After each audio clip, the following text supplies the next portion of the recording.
নমস্কার বন্ধুরা, মায়াপুর দ্বিতীয় পার্ট নিয়ে হাজির। ভিডিওর প্রথমেই দেখাচ্ছি কিছু একটা অংশ, আপনারা একটু দেখুন এখানে কি চলছে। ভালো করে দেখুন, তাহলেই বুঝতে পারবেন। আর যারা মায়াপুরে এসেছেন তারা তো এই এই ব্যাপারটা জানেই। তা আপনারা দেখুন এখানে কি চলছে।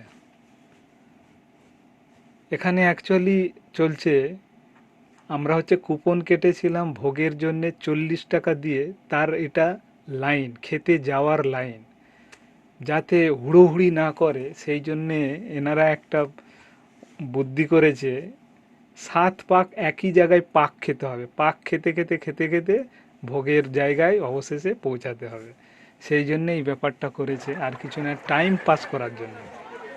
তো ঘুরতে ঘুরতে আমাদের তো মাথা ঘুরে গেছে, খিদেই পেট চ চ করছে, আরও বেড়ে গেছে খিদে। যাই হোক, এইরকম পাক খেতে খেতে পৌঁছাতে হবে। তো আজকের ভিডিও শুরু করলাম। আমরা নদী পেরিয়ে গেলাম, নদী পেরিয়ে এবার মায়াপুরের উদ্দেশ্যে রওনা হব। নৌকো থেকে নেমে পড়লাম সবাই। তো এক জায়গায় আমি একটু দুঃখিত, আমি আগের ভিডিওতে 9 জন বলে ফেলেছিলাম আমরা এসেছি, কিন্তু ওইটা 8 জন হবে। সবার কাছে আমি ক্ষমা প্রার্থী, প্লিজ ক্ষমা করে দেবেন এই ভুল বলার জন্যে। চলে এসেছি আমরা মায়াপুরে, হেঁটে হেঁটে রাস্তা দিয়ে চললাম। অবশেষে মায়াপুরের অন্দরে প্রবেশ করলাম। চারিদিকে শুধু গিজগিজ করছে ভিড়ে, ঠাসা ভিড়। সেই ঠাসা ভিড়ের মধ্যেই আমরা চললাম হাঁটতে হাঁটতে। অনেক বড় এরিয়া আছে মায়াপুর। ভিড় উপেক্ষা করে আমরা এগিয়ে গেলাম, কারণ আমাদের তো থাকার কোনো পরিকল্পনা নেই, আমাদের ফিরে আসতে হবে। সেই জন্যে একদিনেই আমাদের ঘুরে নিতে হবে জায়গাটা। অনেক বড় এরিয়া, তবু ঘুরছি। ওই দূরে যে ইস্কনটা দেখতে পাচ্ছেন, ওইটা এখনো পর্যন্ত চালু হয়নি। মায়াপুর ইস্কন দ্বারা নবনির্মিত মায়াপুর পশ্চিমবঙ্গের নদিয়া জেলায় অবস্থিত একটি ইস্কন দ্বারা নবনির্মিত নগরী, যা ইস্কনের প্রমুখ কার্যালয় ও পশ্চিমবঙ্গের একটি নবীন অন্যতম পর্যটন কেন্দ্র। মায়াপুর ভাগীরথী নদীর পূর্ব পাশে অবস্থিত। নবীন মায়াপুরের কাছেই জলঙ্গি নদী ভাগীরথী নদীতে মিশেছে। এখানে ইস্কন প্রতিষ্ঠিত এবং নির্মাণাধীন চন্দ্রোদয় মন্দির আছে। এই মন্দিরের অধিকাংশ সেবক পাশ্চাত্য দেশ হইতে আগত, যারা ইউরোপ ও আমেরিকার নানা দেশ থেকে এসে সনাতন ধর্ম গ্রহণ করেছেন। মায়াপুর কলকাতার সাথে সড়ক পথে যুক্ত। আপনারা আসতে আসতে যদি চান তাহলে ভালো করে শুনে নেন। নিকটবর্তী রেল স্টেশন গঙ্গার অপর পাড়ে নবদ্বীপ ধাম রেলওয়ে স্টেশন।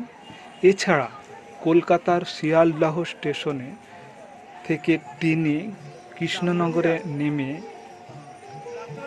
কৃষ্ণনগর থেকে বাসে মায়াপুর পৌঁছানো যায়, সেই ব্যবস্থা আছে। কিংবা অটো করে আপনারা হুলোর ঘাটে এসে নদী পেরিয়েও আসতে পারেন, অনেক পথই আছে।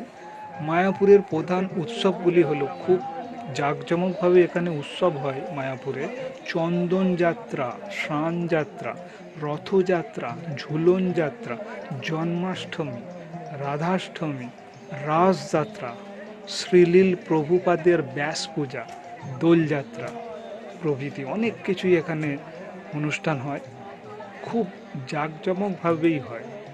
তো এইখানে যেটা দেখতে পাচ্ছেন, এইখানে সন্ধ্যের দিকে মহা ধুমধামে হরে কৃষ্ণ হরে রাম পাঠ হবে। এইখানেই তার ব্যবস্থা। খুব সুন্দর জায়গা, শান্তির জায়গা, আপনারা আসতে পারেন, খুব ভালো জায়গা, ঘুরে যান।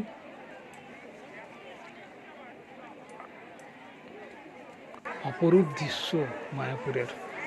এই সেই জায়গা যেখানে 40 টাকা দিয়ে আমরা টিকিট কেটেছি, এবার টিকিট কাটার পরে লাইন বাই লাইন আগাতে হবে ভোগ খাওয়ার জন্য। তারই ব্যবস্থা এখানে, আর কিছুই নাই। 7 পাক শুধু ঘোরাচ্ছে, ঘুরতে ঘুরতে আমাদের মাথা ঘুরে গেছে, পেটে খিদেতে ডন মারছে ইঁদুরে। অবশেষে পৌঁছে গেলাম ভোগ খাওয়ার জায়গায়।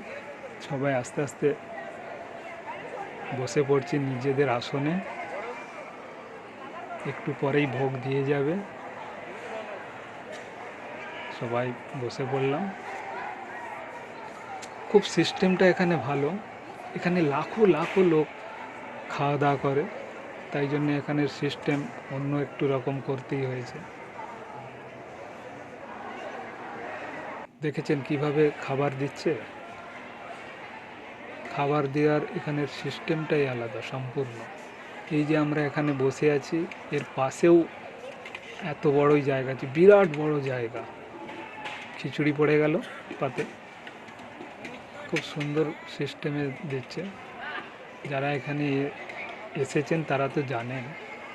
দেখেছেন কিভাবে ভাতটা নিয়ে যাচ্ছে জোর কদমে, কিভাবে গাড়ির মতো চলে গেল স্যাট করে। খুব সুন্দর সিস্টেম। তো যাই হোক, আমাদের খাওয়া দাওয়া হয়ে গেল, খুব মহা আনন্দেই খেলাম এখানে ভোগ। ভোগ খেয়েই আমরা বেরিয়ে পড়লাম আবার একটু ঘোরাঘুরি করার জন্য। খুব সুন্দরভাবে আমি ভিডিও তুলেছি, এটা প্লিজ আপনারা দেখুন।